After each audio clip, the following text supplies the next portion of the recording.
Fini les escarpins et les jupes droites? En tout cas, Letizia d'Espagne avait choisi un tout nouveau look ce lundi pour son arrivée en Colombie. Partie pour renforcer la coopération entre les deux pays, la quinquagénaire a fait une arrivée très remarquée dans une tenue inattendue.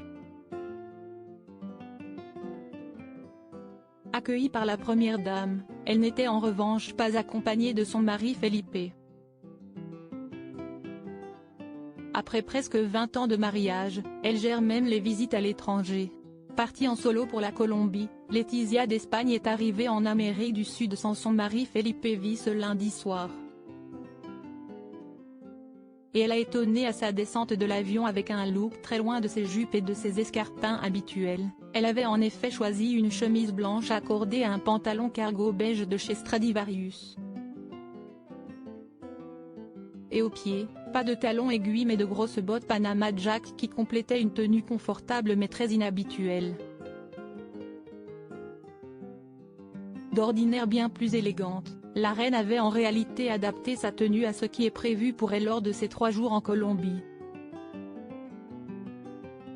Partie en voyage de coopération, son 8e depuis que son mari Felipe est devenu roi en 2014. Elle va en effet devoir constater les actions menées par l'Espagne et la Colombie, notamment en matière d'éradication de la pauvreté, de conditions féminines ou encore de développement durable.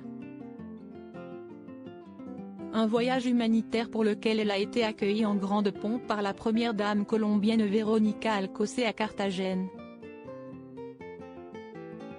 Très complices, les deux femmes ont échangé une belle accolade et vont se retrouver ce mardi pour une réunion puis une visite du programme d'approvisionnement en eau potable et d'assainissement. Un déjeuner sera ensuite organisé pour la souveraine espagnole, avant qu'elle ne visite d'autres structures, notamment une école de la ville. Felipe profite de Léonore et Sofia. Sa visite l'amènera ensuite à Cali, une autre grande ville du pays, avant qu'elle ne prenne l'avion pour rentrer en Espagne mercredi soir.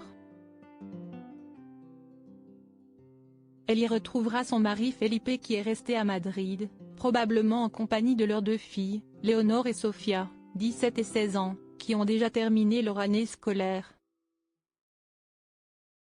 Et s'apprêtent toutes les deux à déménager de la capitale espagnole l'an prochain. L'aînée, héritière du trône, va s'envoler pour 3 ans d'études militaires dans différents coins du pays.